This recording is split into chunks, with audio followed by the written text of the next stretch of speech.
Hey, what's up? No updates on the Jeep today. I haven't done anything to it, didn't touch it. But I've actually had quite a few questions, comments, and conversations with people just about the build itself. What tools I'm using. Did I need anything specific, to do a build like this? Just general questions on building a Jeep yourself in your garage. Full on build out, axle swap, lift, tires, everything.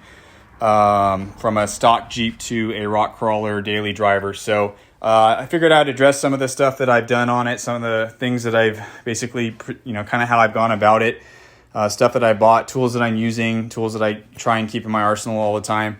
I'll start off with the axles, kind of that's the big thing. So the 1-tons are heavy.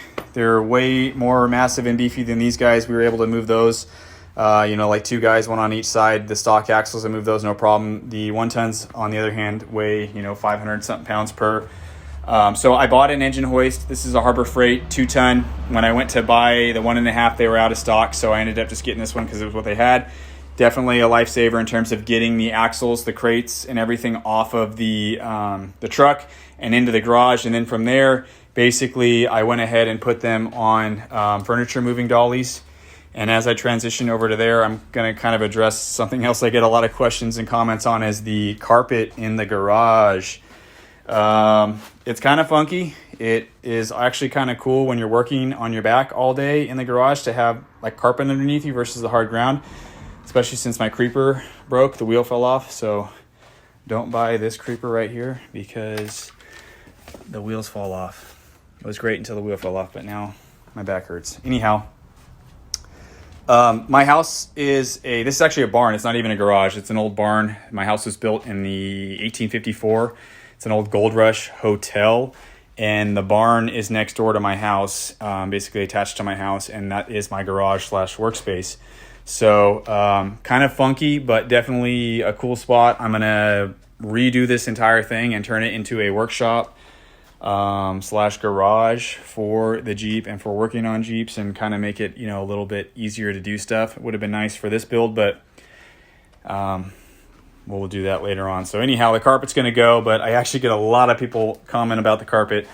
Anyhow, back to the build. So the furniture moving dollies and some thick plywood, couple pieces stacked up. We had one on each end of the jacks, put them on the, axles, and use the engine hoist to put the axles on the furniture dollies, and then basically had them placed one on this side, rear on this side, front on the other side of the garage, and then I was able to wheel them in place once the axles were taken off. So jack stands, we had the Jeep jacked up on the frame. I borrowed some big jack stands from my buddy Christian, some of the big dogs, the 12 tons, and I have like 4 jack stands myself, 6 tons, and so we had the Jeep pretty stable with no axles on it.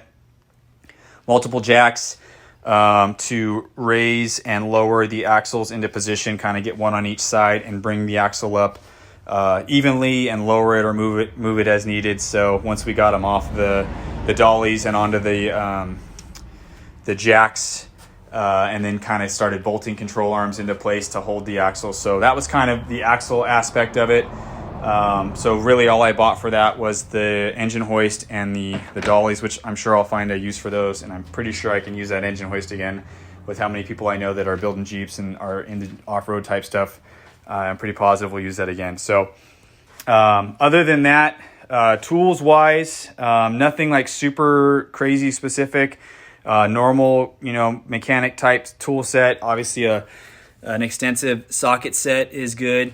Open-ended wrenches, metric for various sizes. I have this Tecton kit. It's pretty cool. The whole thing, rolls up basically into a roll. And so I keep that in my my toolbox, my Roam toolbox that I have with me all the time on the trail. That's basically everything you need to work on a Jeep is in that box. So if something happens on the trail, we can kind of fix everything other than welding. If you're needing to weld, you're in a serious situation. So anyhow, anything that would need to be bolted or whatever can be done with the toolbox that I bring with me. 8mm all the way up to 19mm, and then I have 4 additional wrenches that I purchased. These two, the 20 and the 21, are JK and JL specific, but needed for the JL, I needed the 22 and the 24. And these are all these as well are all ratcheting on the closed end, and then they're pretty beefy. I've been using basically all of these ones for the last couple of years pretty considerably, and they've held up really well. I'm really happy with them. Tecton torque wrench, that's the big guy. That one goes up to 250, I think. Yeah, 250. So that one is pretty legit. And then I have a smaller one for some of the smaller torque bolts, but I make sure everything is torqued to spec and then witness mark, all that stuff. And then I use power tools when I can. I think the hand ratcheting is a young man's game, and I'm getting a little bit older. So as much as I can use the power tools on, I do.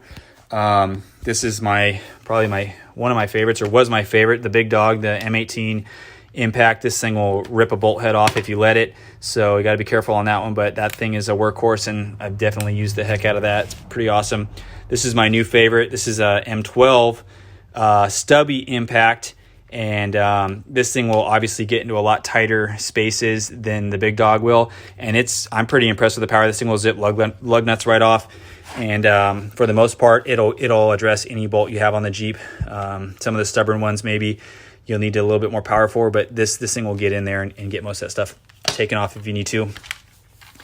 Just the standard, ratchet here. This guy gets a lot of stuff zipped on and zipped off, or gets it started. You're not going to torque anything super hard or break a bolt loose with this guy, but this guy will at least get into some tighter spaces and zip some stuff down so that you can kind of only bring home the last few turns. And then drill, another M12. These are all M12, so I have a lot of M12 stuff.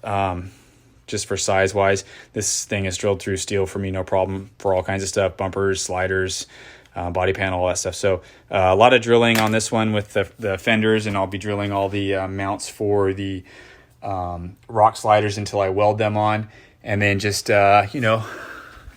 Milwaukee, I got Milwaukee Everything Light, charger, all that good stuff. As far as specialty tools are concerned, you need a yoke puller and stuff like that sometimes to get the yokes off for the drive lines. I just, went to O'Reilly's and rented it for the day to get that stuff off. I can't think of anything else specialty tool-wise that I needed to do this build out in the garage.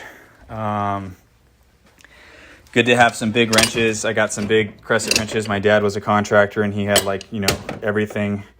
So when he passed away, I was able to get a bunch of his older stuff. But some of these wrenches for like jam nuts and stuff like that are just bolts that are or stuff that needs to be torqued pretty good. Those are always really good for stuff like that.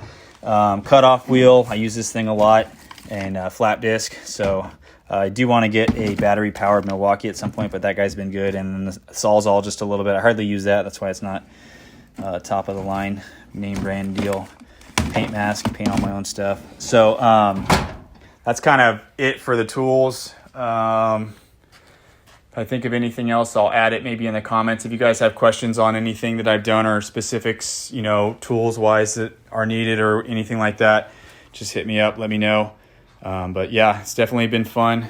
This is something I think that most people that have any sort of mechanical ability and have time or energy, or just want to learn their vehicle inside and out, and how everything works and how everything goes together, I think you could probably handle it.